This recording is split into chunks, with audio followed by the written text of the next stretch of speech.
आज का ये वीडियो एक बहुत इंटरेस्टिंग वीडियो है उन सब लोगों के लिए जो अपनी ड्रीम कार प्लान करना चाहते हैं। आप इंटरनेट पर, सोशल मीडिया पर गाड़ियां देख तो रहे हो, पर वो गाड़ी आपके घर कैसे आएगी, आज उसकी प्रैक्टिकल प्लानिंग होगी इस वीडियो के अंदर। How to get your dream car. अब हम बात कर रहे थे राहुल की, एक फाइनेंशियल ट्रांसफॉर्मेशन जर्नी के अंदर हम हैं, तो हमें जब फाइनेंस प्लान करने हैं, हमें गाड़ी का भी खर्चा प्लान करना है। ये वीडियो एक प्लानिंग के ऊपर बेस्ड वीडियो है। अब राहुल ने पैसे कमाने शुरू कर दिए, बट वो कौन सी गाड़ी खरीदे? उसका मन तो है कि मैं फरारी खरीद लूं, बट क्या वो फरारी खरीद सकता है? और अगर खरीद सकता है तो उसका कोई रूल या फॉर्मूला है? अभी हम उसे समझेंगे।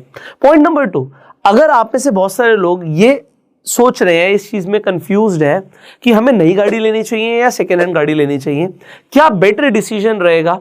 अगर आप सेकेंड हैंड लेने भी जा रहे हैं तो क्या देखना है, क्या स्टेप्स हैं जिससे आप एक राइट कार लेकर आ पाओगे, और उसकी प्लानिंग कैसे होगी हम इसी वीडियो में समझेंगे। अब राहुल के लिए एक अंडरस्टैंडिंग बहुत जरूरी है। एक बहुत फेमस रूल है जो है 24-10 रूल। अब ये जो रूल है ये फेमस तो बहुत है, इसका मतलब क्या है मैं आपको जस्ट अभी बताने वाला हूं, और इसी से ज्यादातर लोग अपनी गाड़ियां प्लान करते हैं। मैं आपको बता देता हूं पहले ये रूल क्या है, बट उसके बाद मैं आपको बताऊंगा इससे पहले क्या इंपॉर्टेंट है। तो रूल क्या कहता है? रूल कहता है 20 मतलब 20% आपके पास पैसा होना चाहिए ऑलरेडी डाउन पेमेंट करने के लिए। मतलब आप जो भी गाड़ी लेकर आने वाले हो, आपने पसंद तो कर लीजिए 1 करोड़ की गाड़ी, 1 करोड़ की आप मर्सिडीज लेके आओगे या BMW लेकर आओगे, वो 1 करोड़ की है, तो आपके पास पहले 20 लाख होने चाहिए। अगर आप 10 लाख रुपए की गाड़ी प्लान कर रहे हो तो आपके पास 10 लाख के हिसाब से 20% अगर हम लगाएं तो 2 लाख रुपया पहले होना चाहिए। अगर आपके पास इतना भी नहीं है तो आप गाड़ी अफोर्ड नहीं कर सकते। सेकेंड, जब आप EMI कराएंगे तो वो EMI 4 साल से ऊपर की आपको नहीं बनवानी है। अभी मैं आपको इसका रीजन आगे दिखाऊंगा, ठीक है? तो आप 4 इयर्स से ऊपर EMI नहीं बनवाने वाले हैं। पॉइंट नंबर 3, इसके ऊपर भी हमें डिस्कशन करनी है कि गाड़ी के बहुत सारे खर्चे होते हैं, जैसे कि सर्विस कॉस्ट, इंश्योरेंस कॉस्ट, और जो आप फ्यूल कॉस्ट लगाते हैं। इनफैक्ट कुछ एक्स्ट्रा चार्जेस भी हमें पता नहीं होता, गाड़ी चला रहे हैं तो उसमें कुछ ना कुछ खर्चे आते रहते हैं। ये जो भी खर्चे आएंगे इसकी प्लानिंग अभी हम करेंगे। ये 10% से ऊपर नहीं होने चाहिए आपकी मंथली इनकम के। अब इस रूल के ऊपर हम जस्ट बात करने वाले हैं। उससे पहले मैंने बोला था एक चीज ज्यादा इंपॉर्टेंट है इस रूल से भी। वो इंपॉर्टेंट क्या है कि आप कोई भी गाड़ी प्लान कर रहे हो, एक क्लियर अंडरस्टैंडिंग होनी चाहिए, गाड़ी मैं खरीद सकता हूं या नहीं खरीद सकता, बस बात खत्म। ये मैं अफोर्ड कर सकता हूं नहीं कर सकता, कैसे पता लगेगा? ठीक है, आप जो भी गाड़ी प्लान कर रहे हो वो 50% से ऊपर नहीं होनी चाहिए आपकी एनुअल इनकम के। अगर आप 1 करोड़ की गाड़ी ला रहे हैं, आप बेशक लाइए, आप खरीदिए। आप 10 लाख की ला रहे हैं, बिल्कुल खरीदिए। आप 5 लाख की ला रहे हैं, आप बिल्कुल खरीदिए। बट अगर आप कोई भी गाड़ी लेकर आ रहे हैं तो आप ये देखिए उससे डबल मेरी सालाना कमाई है या नहीं है। अगर आप 1 करोड़ की गाड़ी ला रहे हैं तो 2 करोड़ आपकी सालाना कमाई होनी चाहिए। अगर आप 10 लाख की गाड़ी ला रहे हैं तो आपकी 20 लाख सालाना कमाई होनी चाहिए। अगर आपकी सालाना कमाई, एनुअल इनकम डबल नहीं है तो आप एक बहुत बड़ी मुसीबत में फंसने वाले हैं। उसकी कैलकुलेशंस अभी मैं आपको दिखाने वाला हूं, ठीक है? तो ये एक इंपॉर्टेंट रूल है यहां पर। अब इसकी प्लानिंग और जो कैलकुलेशंस है ये जस्ट अब हम देखेंगे, ठीक है?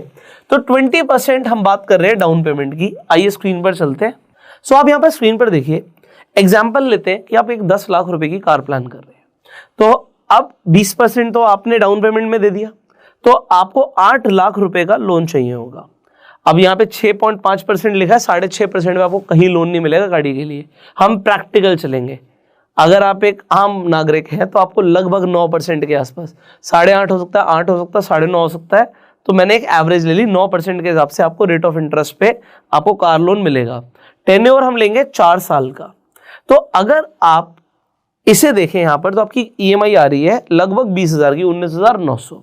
अब सोचिए कोई आदमी कहे कि भाई मैं 40,000 रुपये महीना कमाता हूं, मैं 40,000 रुपये महीना कमाता हूं और मैं गाड़ी खरीद लेता हूं, तो मैं 20,000 की किस्त तो अफोर्ड कर लूंगा, और 20,000 में मेरे को घर की कोई लायबिलिटी नहीं है, राशन मम्मी पापा देखते हैं, बिजली का बिल मम्मी पापा देखते हैं, और मैं कमा रहा हूं, मैं आराम से अफोर्ड कर लूंगा। बट क्या ये 20,000 की EMI पर आप गाड़ी लेकर आ सकते हो? किसी ने 2 लाख रुपए जोड़ लिए, मैं उसके बात कर रहा हूं। तो इसे समझते हैं। यहां पर EMI हमें समझ आ गई कि EMI कितनी आएगी उसके बाद देखिए यहाँ पर ईएमआई और डाउन पेमेंट के बाद 4 इयर्स के बाद यहाँ पर एक इंपॉर्टेंट चीज लिखी थी कि इसका खर्चा आपकी 10% सैलरी से ऊपर नहीं होना चाहिए। अगर कोई 40,000 कमा रहा है तो 10% हुआ 4,000 रुपए। बट आप समझिए उसके ऊपर कितने खर्चे आने वाले हैं जो कई सारे लोग प्लान ही नहीं करते। नंबर 1 सर्विस कितने की होगी? 10 लाख रुपए की गाड़ी की। अब ये टिपिकली डिपेंड करता है, बट हम एवरेज कॉस्ट ले लेते हैं भाई, जितने लाख की गाड़ी होती है उतने हजार की तो आपकी सर्विस आएगी। तो अगर 10 लाख की गाड़ी है तो 10-12 हजार रुपए आप मान के चलिए, मैं फिर भी 12,000 रुपए मान लेता हूं। और आपको हो सकता है साल में एक बार से ज्यादा सर्विस करानी पड़े। अगर आप एक बार से ज्यादा सर्विस कराएंगे तो ये आपको पहले मान के चलना पड़ेगा कि 24,000 रुपए का तो मेरा सर्विस का एक्सपेंस आएगा। अगर कोई 1 करोड़ की गाड़ी ले रहा है ना, तो आप ये समझ लीजिए कि 1 लाख रुपए सर्विस में लग जाएगा।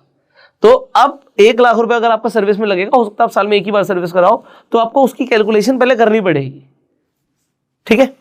पॉइंट नंबर 2, अब ये सर्विस जो कॉस्ट है, इलेक्ट्रिक कार अगर कोई ले रहा है तो यहां पर कई सारी चीजें बच सकती हैं। सो ये इलेक्ट्रिक कार के लिए जरूरी नहीं, क्योंकि इलेक्ट्रिक कार में इंजन ऑयल नहीं डलना आपका, तो कई सारी चीजें होंगी जो आपकी बच जाएंगी, है ना। यहां पर अगर आपकी कोई डीजल या पेट्रोल कार है तो आपकी सर्विस कॉस्ट आएगी। पॉइंट नंबर 2, पेट्रोल कॉस्ट की हम बात करते हैं, जो कि आपका मंथली फ्यूल कॉस्ट आएगा पेट्रोल डीजल का। अब अगर इन इलेक्ट्रिसिटी के हिसाब से आप चलेंगे तो आप कुछ पैसे बचा लेंगे, बट यहां पर आपको देखना है कि जो इलेक्ट्रिक कार्स हैं वो शायद 10 लाख की रेंज में आपको कोई ढंग की मिले भी ना, वो आपकी चॉइस है, हो सकता है मिल भी जाए।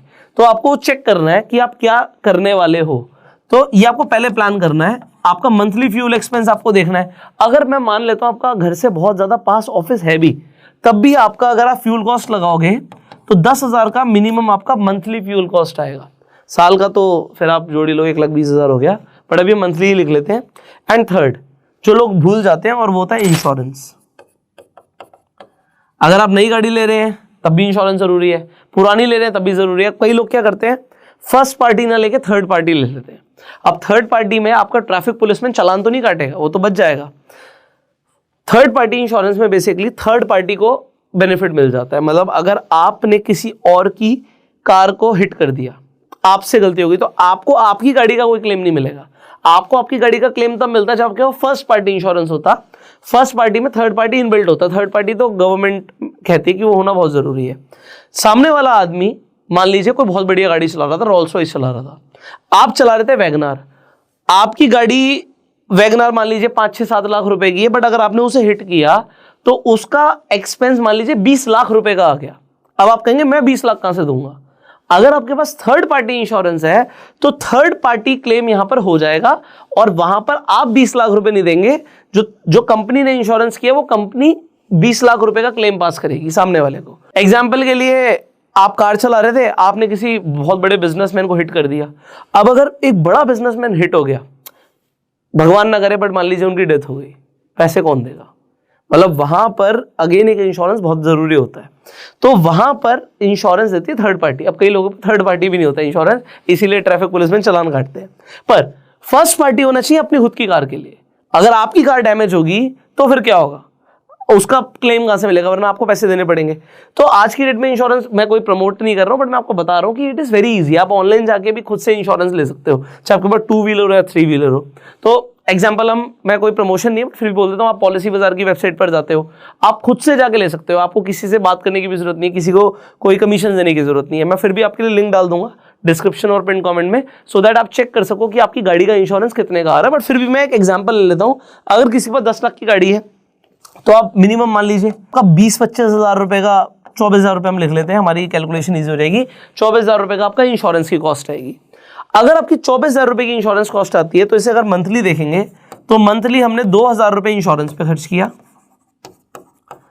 हमने यहां पर 24,000 रुपए लिया था सर्विस का, तो 2,000 रुपए हमने मंथली एक्सपेंस सर्विस का खर्च किया गाड़ी के लिए। और फ्यूल हमारा 10,000 रुपए का था, 10,000 का हमारी फ्यूल की कॉस्ट थी।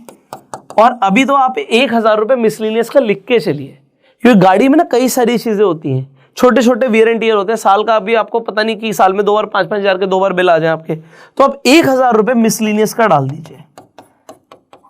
तो आप अगर एक कॉस्ट लगाएंगे तो 15,000 रुपए बैठ गया मोटा मोटा। ये 15,000 रुपए हमने लिखा है, रूल क्या है, 10% जो आपका एक्सपेंस है वो 10% होना चाहिए आपकी मंथली इनकम का। मतलब अगर आप यहां पर 1.5 लाख कमाते हैं तो आप इस तरीके से इस कार को अफोर्ड कर सकते हैं, जो कि 10 लाख रुपए की है, जिसकी सर्विस इतने की है, फ्यूल इतने का है, इंश्योरेंस इतने का है। मान लीजिए आप 75,000 कमाते हैं तो आप 10 लाख की जगह 5 लाख की गाड़ी लीजिए। अब 5 लाख की गाड़ी होगी तो सर्विस की कॉस्ट भी कम आएगी, फ्यूल की माइलेज भी अच्छी आएगी और इंश्योरेंस भी कम का होगा। तो आपको देखना पड़ेगा कि आप कितना कमाते हो और उसके हिसाब से आप कौन सी कार अफोर्ड कर सकते हो, क्योंकि लोग ये गलतियां करते हैं आज की डेट में। अब यहां से हम एक दूसरे कॉन्सेप्ट पे आ जाते हैं, जो आ जाता है सेकेंड हैंड कार्स। ये सेकेंड हैंड कार्स की मार्केट बहुत बड़ी हो गई है, बहुत ही ज्यादा बड़ी हो गई है। नई गाड़ियां बिक रही हैं, आप देखिए उतनी स्पीड से पुरानी गाड़ियां भी बिक रही है मार्केट में। अब सेकेंड हैंड कार मार्केट में कई लोगों के अंदर सवाल आता है कि अगर हम अफोर्ड नहीं कर सकते तो हम क्या सेकेंड हैंड कार खरीदें। यहां पर देखिए, अगर एक आदमी कार खरीदने जा रहा है, वो सोच रहा है मैं वैगनआर खरीदूंगा, नहीं, बट उतने ही पैसों में कोई अच्छी मारुति की जगह होंडा सिटी मिल रही है सेकेंड हैंड, तो वो मारुति खरीदे या होंडा सिटी खरीदे। अब यहां से कई चीजें शुरू होती हैं। सबसे इंपॉर्टेंट, आप कार क्यों खरीद रहे हैं? देखिए, कार एक हमारे लिए एक यूटिलिटी है, हमारी जरूरत है। जब मैंने भी अपनी पहली गाड़ी खरीदी थी तब बहुत सारे पैसे नहीं होते थे मेरे पास, तो मैंने एक सेकेंड हैंड गाड़ी खरीदी थी, फोर्ड फीगो। ऑल दो उस गाड़ी ने मुझे कभी परेशान भी किया। तो मैं आपको बताऊंगा कि क्या क्या गलतियां हैं जो जनरली लोग कर देते हैं, जो आपको नहीं करनी अगर आप सेकेंड हैंड कार लेने जा रहे हैं। अब यहां पे हमने बोला कि लोग एक गलती क्या करते हैं कि वो अफोर्ड नहीं कर पाते और वो कार खरीद लेते हैं। तो यहीं से सेकेंड हैंड कार्स इतनी ज्यादा फेमस इसलिए हो रही हैं, लोग खरीद लेते हैं और वो अफोर्ड नहीं कर पाते इसलिए बेच देते हैं, तो पैसे मिल जाते हैं। तो लोग सेकेंड हैंड मतलब अपनी गाड़ी क्यों बेचते हैं? तो गाड़ी सेकेंड हैंड इसलिए हो रही है, पॉइंट नंबर 1, कि लोग अफोर्ड नहीं कर पाते और इसलिए कार को बेच देते हैं। पॉइंट नंबर 2, लोग कार तब बेचते हैं जब वो गाड़ी 3, 4, 5 साल पुरानी हो जाती है, उससे ज्यादा पुरानी हो जाती है और उसके अंदर वियर एंड टियर होना शुरू हो जाता है। मतलब कुछ ना कुछ उसमें डिफेक्ट होता है, कहीं या तो कोई गाड़ी का एक्सीडेंट हुआ, कोई इंजन प्रॉब्लम है, बहुत सारी प्रॉब्लम्स हो सकती है, मशीन है, तो किसी प्रॉब्लम की वजह से आके वो गाड़ी को बेचते हैं। और पॉइंट नंबर 3, मतलब शौकिया लोग होते हैं, भाई नई गाड़ी ले रहे हैं तो पुरानी बेच दे, कोई दिक्कत नहीं है, पैसों की भी जरूरत नहीं थी, गाड़ी खराब भी नहीं है, बट बस एक शौकिया तौर पर थोड़ा सा हमने चला लिया गाड़ी को, हमने मजे ले लिए, अब हम इसे बेच रहे हैं, हम नई गाड़ी ले रहे हैं। तो ये 3 मेजर पॉइंट्स हैं जिसकी वजह से लोग अपनी गाड़ी बेचते हैं। पर आप पता है कहां पर ट्रैप हो सकते हो? आप ट्रैप वहां पर हो सकते हो जब आपको कोई प्रॉब्लम वाली कार मिल जाती है। सो आप ये प्रॉब्लम वाली कार में ना फंसो। एक पॉइंट ये इंपॉर्टेंट है, इसके ऊपर हम बात करेंगे। पॉइंट नंबर 2 क्या है? आप गाड़ी क्यों ले रहे हो? हमने बोला यूटिलिटी के लिए गाड़ी लेते हैं या आप शो ऑफ के लिए गाड़ी ले रहे हो। क्योंकि होता क्या है, लोग अपना बैंक बैलेंस नहीं दिखा पाते, लोग अपना स्टेटस मार्केट में दिखाने के लिए, सोसाइटी में दिखाने के लिए ना अपनी हैसियत से महंगी गाड़ी ले लेते हैं, वो दिखाने के लिए कि हमारे पास एक कार है। आईफोन भी लोग इसीलिए लेते हैं। आपको मैंने रूल पहले बताया था कि आप कोई भी गाड़ी खरीदिए, वो गाड़ी 50% होनी चाहिए आपकी एनुअल इनकम की, मैक्सिमम, उससे कम ही होनी चाहिए। सो ये बहुत ज्यादा इंपॉर्टेंट है, बहुत ही ज्यादा इंपॉर्टेंट है। तो अगर आप सेकेंड हैंड भी ले रहे हैं तो रूल यही रहेगा। अगर आप सोच रहे हैं मैं होंडा सिटी ले लेता हूं, वो होंडा सिटी मान लीजिए आपको 6-7 लाख रुपए की पड़ रही है, 6 लाख रुपए की पड़ रही है, तो अगर आप 6 लाख देखें तो क्या आप साल के 12 लाख कमाते हैं? ये इंपॉर्टेंट है। तो उसके बाद आपकी चॉइस है, ठीक है आप होंडा सिटी खरीदना चाहते हैं या वैगनआर खरीदना चाहते हैं। अगर आप होंडा सिटी खरीदना चाहते हैं, फिर ये वाले पैरामीटर्स भी हैं कि आप जो भी कमाते हैं, अगर आप उसकी ईएमआई करा ले तो 20% आपको डाउन पेमेंट आपके पास होनी चाहिए। दूसरी इंपॉर्टेंट चीज, जब आप सेकेंड हैंड गाड़ी लेने जाओगे और ईएमआई कराओगे, तो जो लोन का आपने देखा, जैसे हमने 9% का रेट ऑफ इंटरेस्ट लगाया था, सेकेंड हैंड में वो सीधा 12% हो जाएगा, 13% हो जाएगा, 18% तक लोग सेकेंड हैंड गाड़ियों में रेट ऑफ इंटरेस्ट के हिसाब से लोन उठा रहे हैं मार्केट में। उससे भी ज्यादा हो सकता है, एनबीएफसीज कर रही हैं। सो यहां पर लोग फंस जाते हैं, वो सेकेंड हैंड तो लेने जाते हैं बट उन्हें समझ नहीं आता कि वो फंस रहे हैं। इसे मैं आपको दिखाना चाहूंगा, वरना आपको समझ नहीं आएगी मेरी बात। देखिए, कोई आदमी सोचता है यार गाड़ी तो इतने की है, गाड़ी आप नहीं ले रहे हो, यहां पे मैं ये मान रहा हूं कि आपने 6 लाख की गाड़ी पसंद करी, 6 लाख की आपकी वैगनआर थी, मुझे नहीं पता एग्जैक्टली कितने की आती है, तो सॉरी फॉर दैट, बट मान लीजिए 6 लाख की वैगनआर है और 6 लाख रुपए में आपको एक होंडा सिटी मिल रही है। अब 20% आपके पास है, 1,20,000 है, तो हम 4,80,000 का लोन ले लेते हैं। 4,80,000 का लोन जैसे हमने लिया, 9% के हिसाब से अगर आपने नई गाड़ी पे वैगनआर पे लिया होता 4 साल के लिए, तो आपकी किस्त आती लगभग 12,000 रुपए की। आप कहोगे समझ आ रहा है, बट मेरे भाई अगर आपको ये लोन कोई एनबीएफसी देती है, क्योंकि सेकेंड हैंड गाड़ियों पर आपको लोन महंगा मिलेगा, कोई भी बैंक भी महंगा देगा, और एनबीएफसी से लिया तो एग्जाम्पल 18% पे दिया तो आपकी 14,000 रुपए की यहाँ पे ईएमआई बनेगी।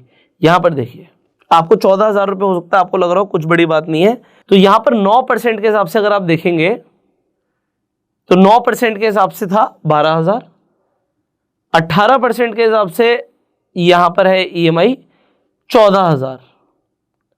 अब कई लोग बोलेंगे यार 14,000 ही तो है, बट आप नीचे अमाउंट देखिएगा, टोटल अमाउंट यहां पर आ गया कि आपने जो इंटरेस्ट दिया है वो 1,96,800 का दिया है, और यहां पर 9% के हिसाब से आपने 93,000 का दिया है। 1 लाख से ऊपर, मतलब डबल से ज्यादा आपको इंटरेस्ट देना पड़ रहा है।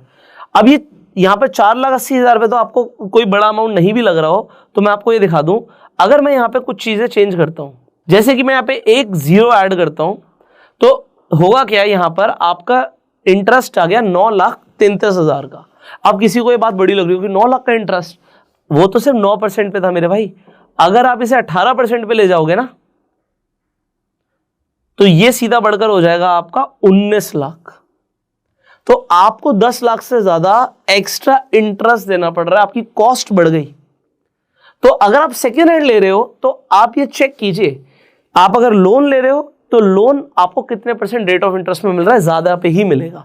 अब पॉइंट नंबर 2, ये सब आपको पता लग गया। हम बात कर रहे थे सेकेंड हैंड की, तो आपको 3 चीजें चेक करनी है अगर आप सेकेंड हैंड कार ले रहे हैं। पॉइंट नंबर 1, आपको सर्विस रिकॉर्ड देखना है।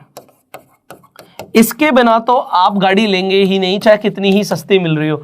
आप समझिए कोई आदमी अपनी अच्छी चीज को, जो शौकिया आदमी होगा, वो अपनी अच्छी चीज को जिसने बहुत अच्छे से मेंटेन करी है, वो सस्ते में क्यों बेचेगा?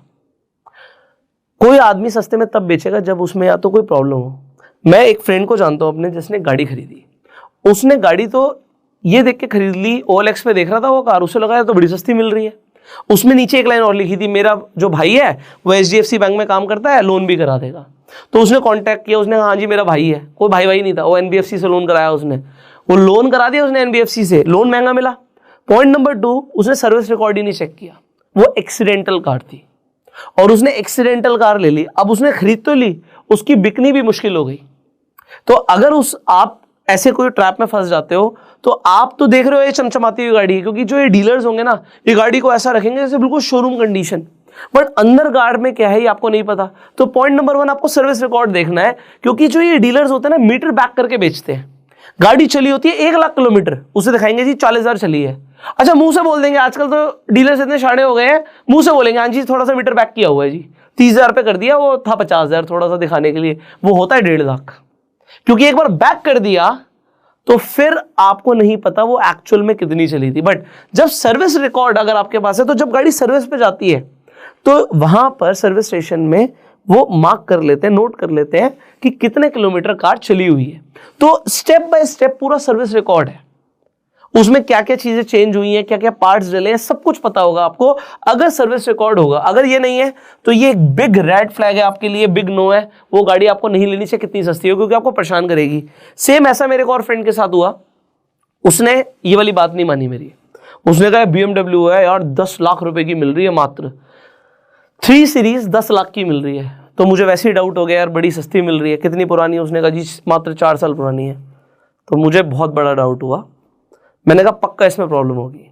तो मैंने उसे एक सजेशन दी, मैं आपको भी दे रहा हूं। मैंने उसे बोला कि एक काम कर यार, अपने ना लोकल मैकेनिक को ले जा, लोकल कोई मैकेनिक हो, कोई आसपास कोई शॉप है, इतनी मैकेनिक शॉप्स खुली हुई हैं, उसे बोल कि मुझे ना गाड़ी में डाउट लग रहा है और चेक करके बताओ उसमें क्या डाउट है। वो लोकल मैकेनिक को लेकर गया, उसने विजिटिंग चार्ज लिए 500,000 रुपए कुछ लिए होंगे मैकेनिक ने जाने के।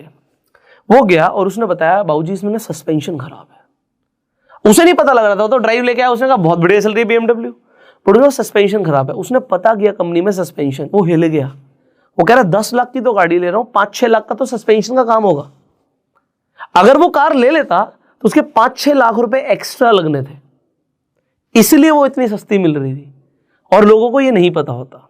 पॉइंट नंबर 3, आपको इंश्योरेंस भी चेक करना है, इंश्योरेंस क्लेम भी चेक करने हैं। इंश्योरेंस ट्रांसफर हो जाता है, इंपॉर्टेंट है। महंगी गाड़ियों का इंश्योरेंस महंगा होता है। अगर कोई आदमी उसे खरीद रहा है और उसमें वैलिडिटी बची है 6 महीने की, 8 महीने की, कोई भी टाइम पीरियड बचा हुआ है, तो वो आपके नाम पे ट्रांसफर हो जाता है। लोगों को नहीं पता होता, लोग नया इंश्योरेंस करा लेते हैं। इंश्योरेंस एजेंट तो बैठे ही हैं बेचने के लिए माल, तो आपको ये समझना है। तो इंश्योरेंस ट्रांसफर भी हो जाता है। फाइनली मैंने आपको बोला कि आपको एजेंट से लेने की जरूरत नहीं, आप ऑनलाइन भी ले सकते हो। लिंक आपको डिस्क्रिप्शन कमेंट बॉक्स में मैंने दे दिया। आप ऑनलाइन जाके पॉलिसी बाजार से भी कोई भी आपको इंश्योरेंस लेना आप ले सकते हैं, बट कोई ये स्पॉन्सर्ड वीडियो नहीं है, ये मैंने आपको वैसे ही बता दिया। यहाँ पर सेकेंड हैंड कार्स में कोई प्रॉब्लम नहीं है। कई लोगों को बहुत अच्छी कार्स मिल जाती है, कोई प्रॉब्लम नहीं आती। अगेन मेरे एक फ्रेंड ने कार खरीदी थी सिर्फ 4 लाख रुपए की। ये तीनों पॉइंट्स को ध्यान रख के 4 लाख रुपए की खरीदी थी उसने, 5 साल पुरानी कार। 5 साल पुरानी कार उसने खरीदी। आपको कहे तो बहुत ज्यादा पुरानी है, बट उसने सर्विस रिकॉर्ड चेक किया, उसने देखा कि लोकल मैकेनिक से चेक करवाई, इंश्योरेंस चेक करे, सारी चीजें चेक करके उसने एक लग्जरी गाड़ी कम रेट में जरूर खरीदी। कोई प्रॉब्लम नहीं है। उसने 2 साल कार रखी, फिर उसने पैसे कमा लिए, उसने एक नई गाड़ी ली, उसने उसे बेचा और वो 3,70,000 की बिक भी गई। उसे सिर्फ 30,000 रुपए का नुकसान हुआ। 30,000 रुपए क्या है? 30,000 रुपए आप नुकसान भी क्या होगा? अगर कोई बिजनेसमैन है तो डेप्रिसिएशन क्लेम करेगा, तो वो टैक्सेशन की हम अगेन बात कर सकते हैं। सो टैक्सेशन के ऊपर अगर आप चाहते हो थोड़ा सा हम एक अलग से एक वीडियो बनाए तो कमेंट करके जरूर बताइएगा। फाइनली आई थिंक इस वीडियो में हमने काफी इनसाइट्स देने की आपको कोशिश करी है, बिकॉज कार खरीदना एक बड़ा फाइनेंशियल डिसीजन होता है और उससे भी बड़ा होता है शायद घर खरीदना। तो अगर आप चाहते हो घर खरीदने के ऊपर भी एक अलग से वीडियो बनाई जाए तो उसके लिए भी आप कमेंट कर सकते हो। कई सारे लोगों के बहुत सारे सवाल हैं, रेंट पे लेना चाहिए, अपना खरीदना चाहिए, कैसा खरीदना चाहिए, कितना बड़ा खरीदना चाहिए, कोई उसका फॉर्मूला है, कैसे अफोर्ड कर सकते हैं, बहुत सारी चीज़ें, तो हम उसके ऊपर बात कर सकते हैं अगर आप लोग बोलेंगे तो। सो इस वीडियो में हमने क्लियर करने की कोशिश करी है how you can get your dream car. हमने फॉर्मूले आपको कुछ जो रूल्स हैं मार्केट में फेमस रूल्स है उसके ऊपर बात करने की कोशिश करी। आपको 24-10 रूल के ऊपर भी हमने बात कर ली और ये इंपॉर्टेंटली बता दिया कि अगर आप कोई भी गाड़ी प्लान कर रहे हो तो वो 50% से ऊपर नहीं होनी चाहिए आपकी एनुअल इनकम की। अगर आपको इस वीडियो से वैल्यू मिली तो आप इस वीडियो को लाइक कर सकते हैं, शेयर जरूर कीजिएगा जिससे लोग भी अपनी ड्रीम कार प्लान कर पाए और उनके बहुत सारे डाउट्स इस वीडियो से उनको क्लैरिटी मिल पाए, आंसर्स मिल पाए उनके डाउट्स के। So I will see in the next video. Till that time you can subscribe this channel, click on the bell icon जिससे आने वाली एक भी वीडियो आप मिस ना करें। फाइनेंशियल ट्रांसफॉर्मेशन हम जर्नी में है तो और भी कई सारे सवाल हैं जो आपके होंगे, आपके फाइनेंसेस से रिलेटेड, आपकी प्लानिंग से रिलेटेड, जो आपको आगे इन वीडियोस में मिलने वाले हैं। राहुल ने भी पैसे कमाने शुरू कर दिए, तो अब उसने गाड़ी प्लान कर ली है, घर भी प्लान करना है, टैक्सेस भी प्लान करने हैं। आने वाली वीडियोस में आपको मिलने वाले हैं उनके भी answers. See you in the next video. Till that time you go self made and जय हिंद।